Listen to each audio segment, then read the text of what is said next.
Thank God for chapter 4. Let's look at just a little bit of it just before we go to lunch. You know, Dr. Jung told Roland that ideas, emotions, and attitudes, that's what we're going to be looking at now. Ideas, emotions, and attitudes, which are the guiding force of the lives of these people, are suddenly cast to one side. And certainly the ideas, the emotions, and attitudes that I had toward God were that of a 7 or 8-year-old boy.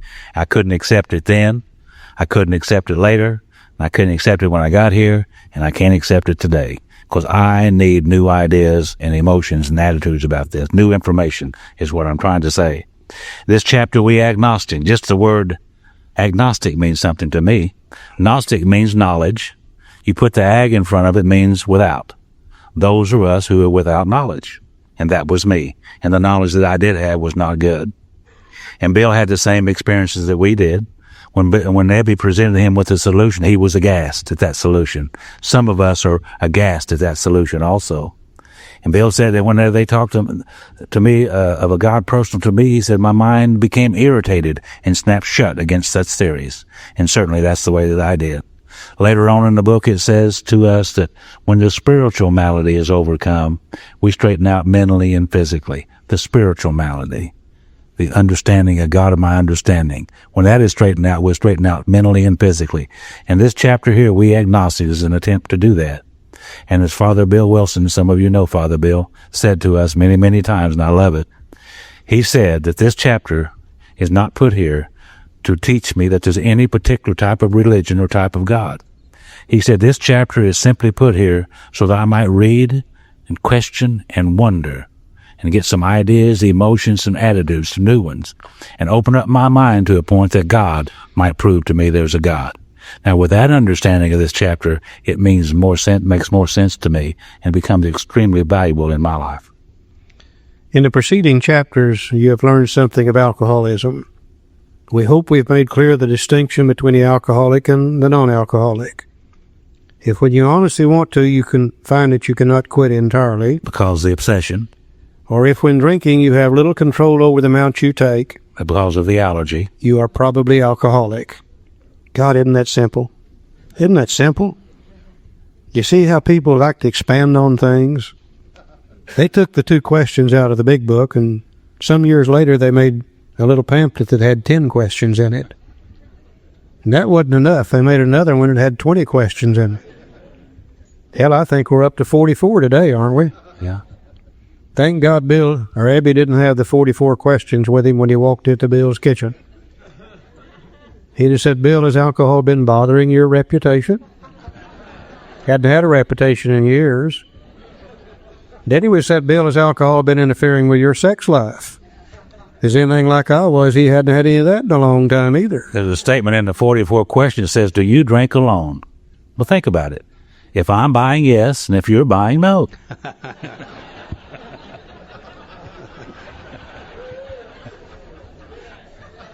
We had an old friend that used to live in Tyler, Texas. His name was Wino Joe.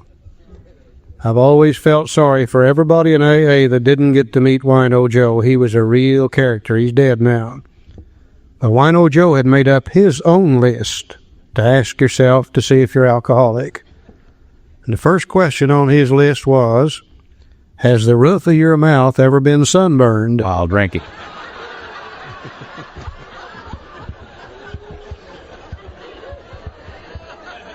He said, if it has, you're probably alcoholic. I think the second question was, have you ever been arrested for drunk driving from the back seat of somebody else's car? The third one I loved was, have you ever been arrested for public drunk while in jail? He had a real list of them. We only need these 2. I use them all the time. People come to me today, they say, Charlie, you think I might be alcoholic? I say, I have no idea. Let me ask you a couple questions. Have you been able to quit drinking entirely, left on your own resources? If they're a real alcoholic, they got to say no. And then I say, do you have any control over the amount you take after you've once started drinking? If they're real alcoholic, they got to say no. And then I say, well, you're probably an alcoholic. And that's about as simple as you can make it. Now, if that be the case, you may be suffering from an illness, which only a spiritual experience will conquer. You know, we are very unique people. We number amongst a few people in the world today who suffer from a twofold illness that can only be overcome by a spiritual experience. We also number amongst a few people in the world today who have a terminal illness that we can come out of it in better shape than we were when we went into it, if we can have this spiritual experience. We are unique people. But to one who feels he's an atheist or agnostic, such an experience seems impossible. But to continue as he is means disaster, especially if he's an alcoholic of the hopeless variety. To be doomed to an alcoholic death, Step 1. or to live on a spiritual basis, Step 2. are not always easy alternatives to face. But it isn't so difficult. About half our original fellowship were of exactly that type. At first, some of us tried to avoid the issue, hoping against hope we were not true alcoholics. But after a while, we had to face the fact that we must find a spiritual basis of life or else. Perhaps it's going to be that way with you. But cheer up. Something like half of us thought we were atheists or agnostics, and our experience shows that you need not be disconcerted.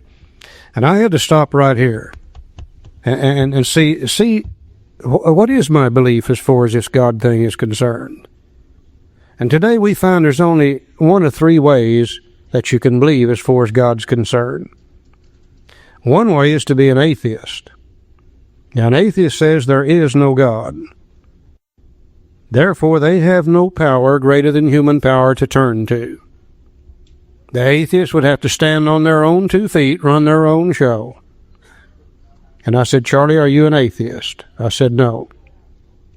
I've always believed in some kind of God, so I'm not an atheist. I said, well, then maybe you're an agnostic. So I had to go to the dictionary and look that word up.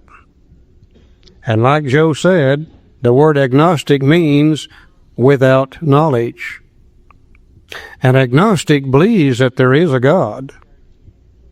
But since we've never tried to use God's power in our life, we've run our own show, stood on our own 2 feet. We've never received God's power, so we don't know that God exists. We believe in some kind of God, but we don't really know whether that's true or not. And I think that's what most of us are when we get here. Most of us get here with some belief in a God, but we have never turned to that God, and we've been running our own show and standing on our own 2 feet and doing our own thing. Even though we believed in God, we acted as if we did not believe in them.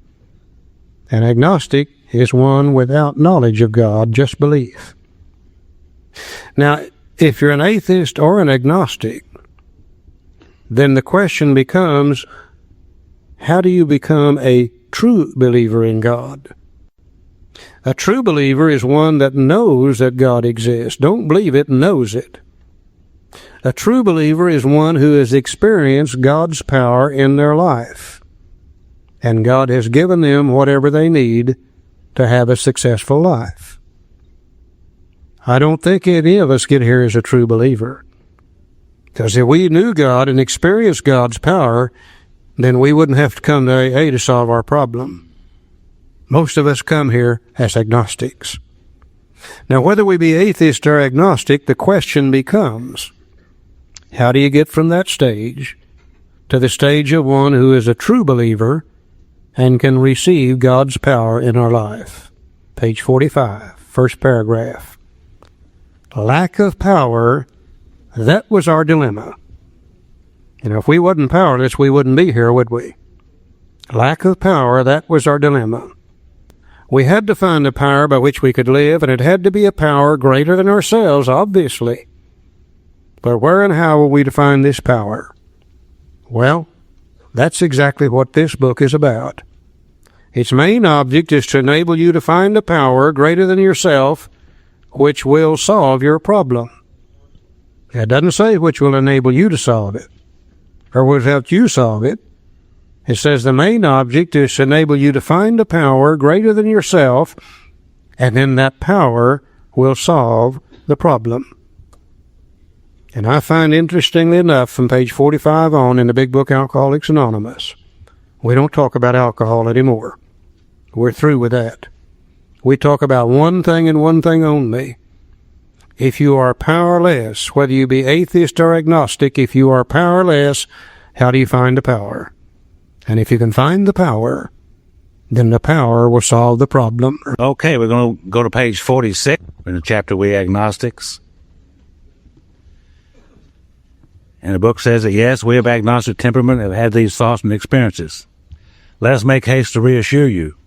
We found as soon as we were able to lay aside prejudice and express even a willingness to believe in a power greater than ourselves, we commenced to get results, even though it was impossible for any of us to fully define or comprehend that power, which is God. Much to our relief, we discovered we did not need to consider another's conception of God. Our own conception, however inadequate, was sufficient to make the approach and effect the contact with Him. You know, my sponsor at that time, George, saw that I had a real problem with this idea about God, and he asked me about it, and I said, yes, I am. I'm having a hard time trying to understand.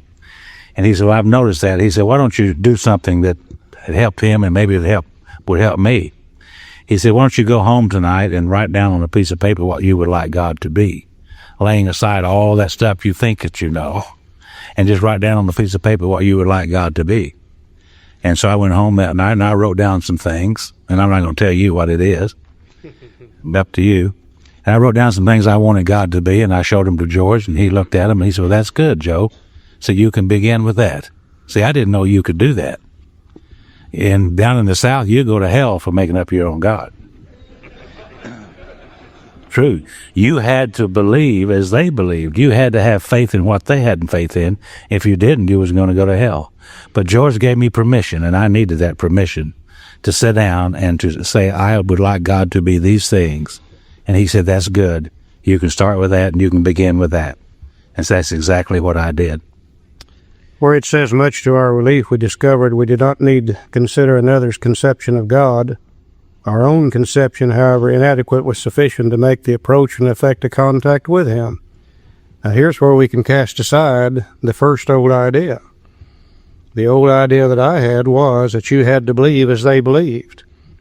And they had me convinced that if you didn't believe as they believe, there's no way that you're going to get anything good when it comes to God. So I was real pleased to find out that I can cast aside that old idea, and then I can have my own conception of God.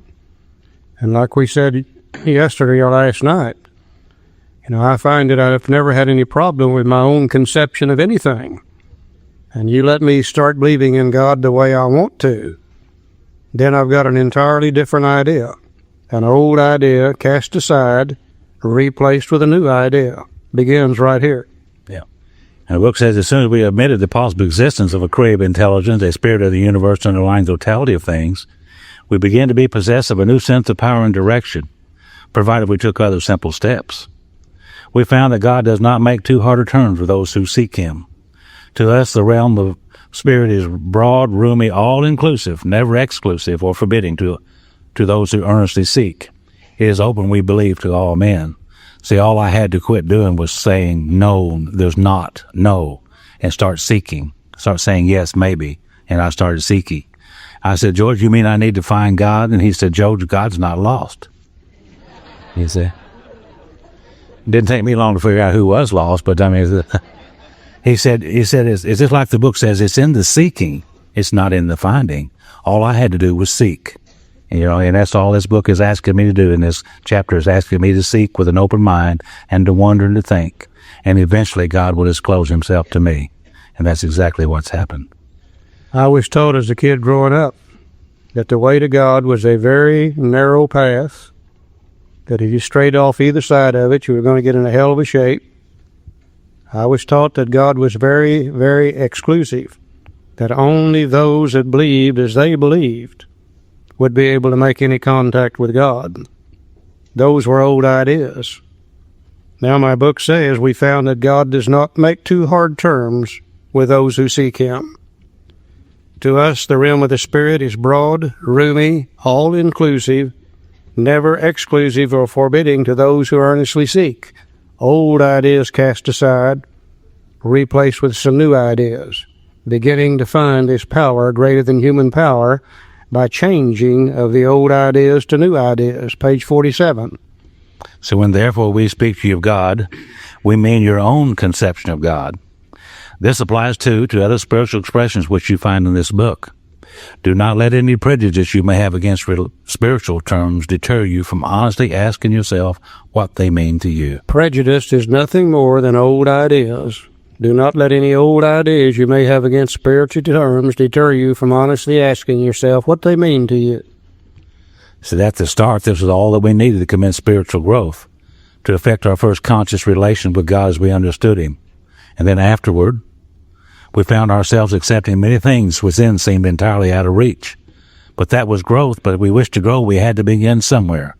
So we used our own conception, however limited it was. And that was a beginning for me. I needed a beginning place, and that's where I started. And we need to ask ourselves but one short question. Do I now believe? The agnostic has always believed in some kind of God. Or am I even willing to believe? The atheist can become willing to believe that there's some kind of God. That there's a power greater than myself. And as soon as a man can say that he does believe, the agnostic, or is willing to believe, the atheist, we emphatically assure him that he is on his way. It has been repeatedly proven among us that upon this simple cornerstone, a wonderfully effective spiritual structure can be built. And again, the asterisk, please be sure to read Appendix 2 on spiritual experience. Again, they want to make real sure that we understand what they mean by those terms. He said it's been repeatedly proven among us that upon this simple cornerstone, a wonderfully effective spiritual structure can be built. Asterisk, bottom of the page, referring to the spiritual experience. So the wonderfully effective spiritual structure we're building is the spiritual experience or the spiritual awakening. And he said the cornerstone of that is to believe, or to be willing to believe, that there's a power greater than human power. We referred to that once before. The foundation of that structure was step 1, which is willingness. Now then he tells us the cornerstone of that structure, step 2, believing. So we've already put 2 stones in place. If we can say we're willing, and yes, we believe, or we are willing to believe, either one of the 2. And he said that was great news for us, for we had assumed we could not make use of spiritual principles unless we accepted many things on faith, which seemed difficult to believe. And there has always been one of my great problems with this God thing. Faith indicates surety. Faith indicates knowledge. Faith indicates after-the-fact information. And one of my problems has always been, the minister would say, son, all you got to do is have faith and everything will be all right. Well, I never could have faith because I had no knowledge of God. I didn't know for sure that God would do anything for me. The best I can possibly do is to start with belief. And there's a big difference between belief and faith. Believe me, there is. A good example of that, let's say I moved into this area here, and 3 or 4 months later I've got a problem with my automobile. I don't know a good mechanic anywhere in this area. But we'll say that you've lived here for a long time, and I assume you'll know somebody, so I come to you and I say, can you recommend a good mechanic for me? And you say, well, sure. Take your car over there to John. He'll do you a good job, and he'll charge you a reasonable price. Well, I don't know whether that's true or not. The best I can do with that information is if I believe it's strong enough, I'll take my car over there to John. And sure enough, he does a good job. He charges me a reasonable price. When I leave there, I know that he will do that. When I went there, I believed that he would do that. Now, 6 months from now, I have trouble with my car again. I don't ask you or anybody else where to take it. I take it right back to John. This time I took it on faith, took it on knowledge. You can't start with faith, you can only start with belief. And that's all we have to do. We either have to believe, or we become willing to believe that there's a power greater than we are, and we're on the road to spiritual recovery. We don't have to know anything. Thank God step 2 says we came to believe that a power greater than ourselves could restore us to sanity. It didn't say we came to know. It didn't say we had faith in that. We just came to believe. And I came to believe based upon what I've read in the book and what you told me, that there's a power greater than I am can restore me to sanity. I didn't know that. I just believed that. Now, if I know that the beginning of this thing, the finding of the power, is just to believe or be willing to believe, then the next thing I'm going to have to know is what procedure am I going to follow in order to find that power. Let's go over to page 51 for just a moment. First paragraph. It says, this world of ours has made more material progress in the last century than all the millenniums which went before. Almost everyone knows the reasons. Students of ancient history tell us that the intellect of men in those days was equal to the best of today. Yet in ancient times, material progress was painfully slow. The spirit of modern scientific inquiry, research, and invention was almost unknown. In the realm of the material, men's minds were fettered by superstition, tradition, and all sorts of fixed ideas. And I used to wonder why it is that we today have cellular phones and TVs and automobiles and airplanes, and why those people 100 years or 200 years ago or 500 years ago didn't have or admit those things. I thought we were just smarter than they were. But come to find out, they had the same intellect as we did. Intellect means the capacity to learn. They had the same capacity to learn as we do. But the only one thing that kept them in those dark ages, so to speak, it was superstition, tradition, and all sorts of fixed ideas. That's why I say I need an open mind more today than I ever needed an open mind. And I think we as a society have done that. Right here in the northeast corner of the United States, some 225 years ago or so, people came over here for religious freedom. They wanted to practice a religion as they saw, as they understood it. And as long as you agreed basically with their religion and you practiced your religion somewhat like they did, you were okay. But if you had any thoughts or ideas that were different, and you expressed those thoughts and ideas openly, and they didn't agree with what they had and what they agreed with, they would burn you at the stake as a witch. Right here in America, they did that. So if you had any ideas like that, you certainly didn't express them. You kept them to yourself. So superstition, tradition, and all sorts of fixed ideas kept people from growing.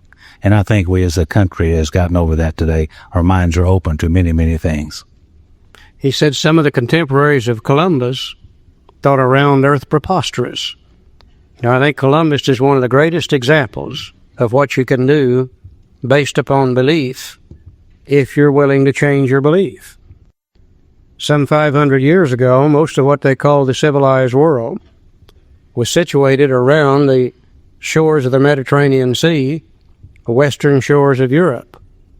They had found a place called the East Indies. And in the East Indies, you could get gold, silk, and spices, lots of goody-goodies. But it took literally years to get to the East Indies. So they were trying to find a new trade route to the East Indies. And somebody said, is there any possibility that we could sail a ship there? And they said, well, no, dummy. Don't you know you can only sail to the northeast end of the Mediterranean Sea?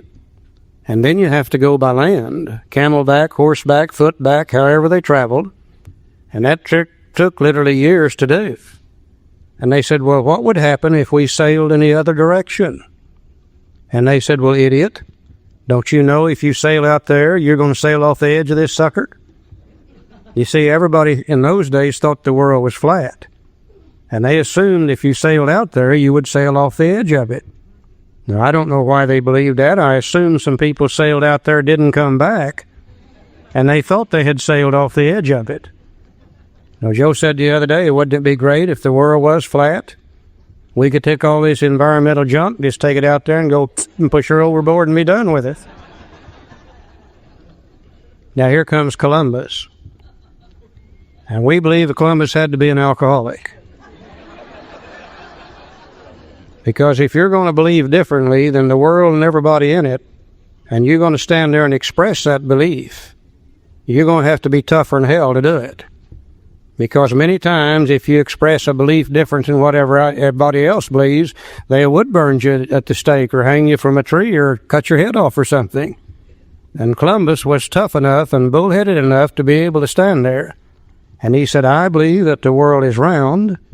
I do not believe it's flat. Then he made one of the most drunk statements the world has ever heard. He said, I believe we can get east by sailing west. Now, if that isn't drunk thinking, I don't know what is. Many of his mannerisms indicated he's alcoholic. When he left, he didn't know where he was going. When he got there, he didn't know where he was. When he got back, he didn't even know where he had been. But what really made him an alcoholic is a woman financed the whole trip for him. She did that twice.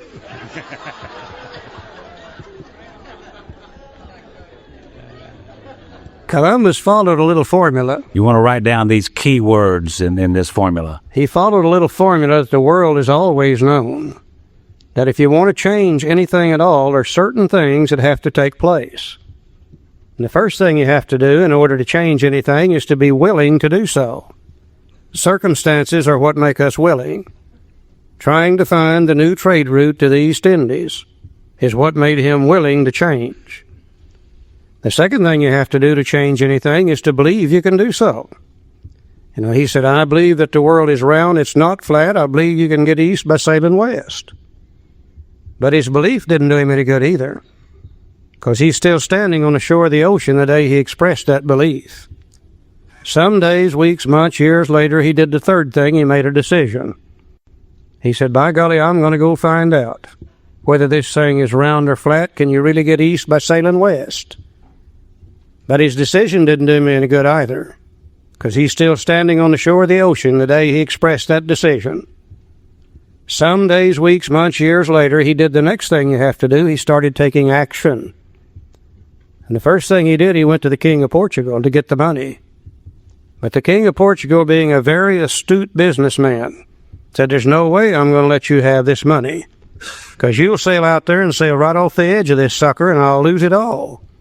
That's why he ended up with the Queen of Spain. Sweet talked her out of the money on the promise that he would bring back gold, silk, spices, and the goody-goodies of life. She gave him the money. He bought 3 ships. He put provisions in those 3 ships.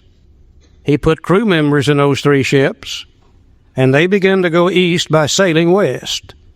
Sailing west day after day after day.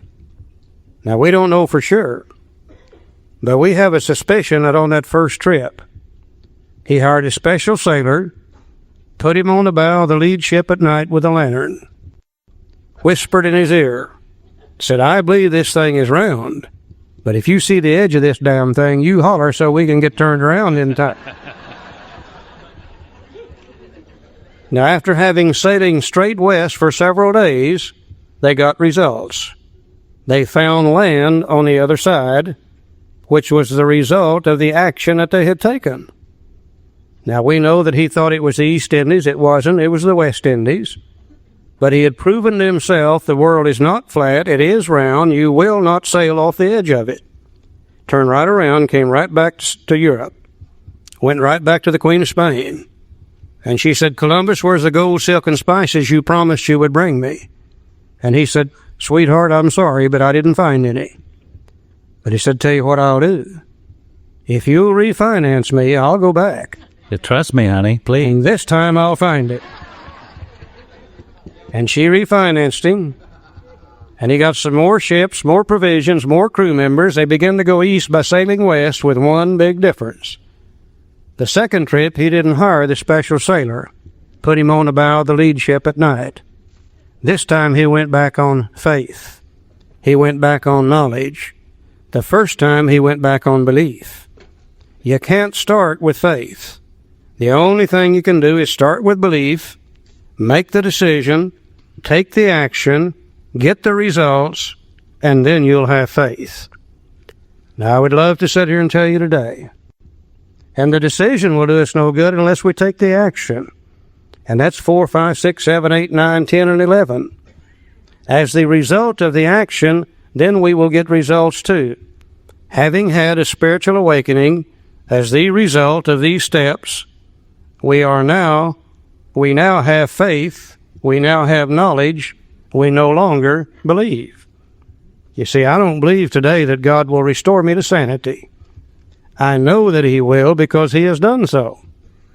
Now, those of us who have been restored to sanity and we have the faith, then we can go back and help the next newcomer come to believe. They can make a decision, and we can take them by the hand and walk with them through the action steps. Then they will get results. They'll have a spiritual awakening, and then they will know, and then they can go help the next newcomer come to believe. Now, there's only one thing you and I can't do for the newcomer. We cannot make them willing. That's a job they have to work on themselves. Now, how does an alcoholic become willing to change? Very simple. Drinking lots of whiskey. I hear people come to AA and they say, I've been working on step 1 for 3 years in AA. And I said, no, you haven't. You don't work on step 1 in AA. You work on step 1 out there. And when you've drunk enough of that whiskey, you just can't stand it any longer, then you become willing to change. Then we can begin to help you by helping you come to believe, decide, act, and have a spiritual awakening. Same formula that the world has always used to change the status of anything. Now, if I know I need the power, and if I know the beginning of the finding of the power is just to believe, if I know the procedure to follow to find the power, then I only need to know one more thing. Where am I going to find that power? And I think we get here just as confused about where God is as we were ever confused about anything else. As a kid growing up, somewhere I got a picture in my mind. Now, I don't know whether I dreamed it or saw it, but in my mind, when I was thinking about God, he was a tall, elderly gentleman, stood on a cloud up in the sky, long flowing white robes on, long white hair, golden halo around his head, and sun rays shooting out of that halo, and a big stick in his right hand.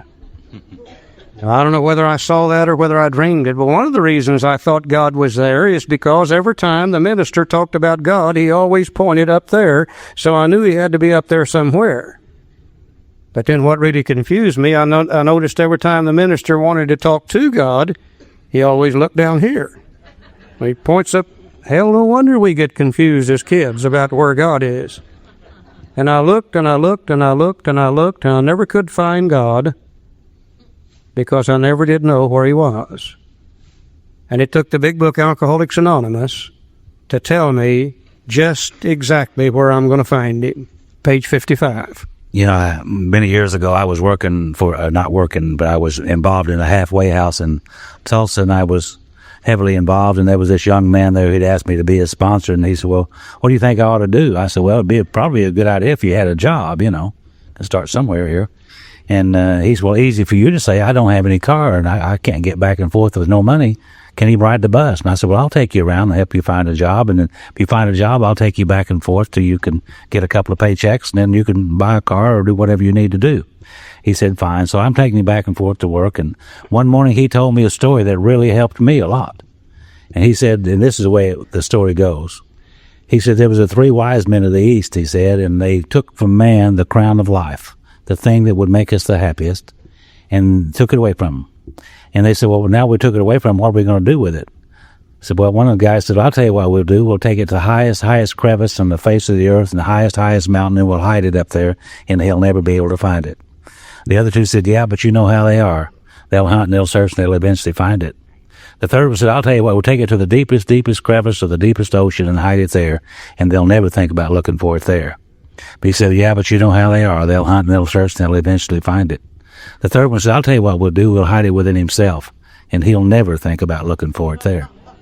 Page 55, first paragraph. Said, actually, we were fooling ourselves. For deep down in every man, woman, and child is the fundamental idea of God. It may be obscured by calamity, by pomp, by worship of other things, but in some form or other it is there. For faith in a power greater than ourselves and miraculous demonstrations of the power in human lives are facts as old as man himself. We finally saw that faith in some kind of a God was a part of our makeup, just as much as the feeling we have for a friend. Sometimes we had to search fearlessly, but he was there. He was as much a fact as we were. We found the great reality deep down within us. In the last analysis, is only there that he may be found. It was so with us. So we can only clear the ground a bit. If our testimony helps sweep away prejudice, enables you to think honestly, encourages you to search diligently within yourself, then if you wish, you can join us on the broad highway. Now, with this attitude, you cannot fail. The consciousness of your belief is sure to come to you. A God of your own understanding is sure to come to you with an open mind. You know, it seems as though all human beings are born with some basic knowledge deep down inside themselves, probably lying at a subconscious level. And that basic knowledge seems to be able to tell us what we should do and what we shouldn't do. It seems to be able to tell us how we should live and how we shouldn't live. And I'm sure a lot of people would like to refer to that as just plain old common sense. I think others might want to call it innate intelligence. Some might want to call it the conscience, and others might want to call it the soul. And I don't think it really makes any difference what we call it, as long as we recognize the fact that it's there. And if you're anything like I am, as far back as I can remember, I've always been aware of that knowledge. There used to be times I would be getting ready to do something, and some voice somewhere from within inside me would say, "Charlie, I don't believe you ought to be doing this." And I wouldn't pay a bit of attention to it. I'd go right ahead and do it, and I'd just get in one hell of a mess.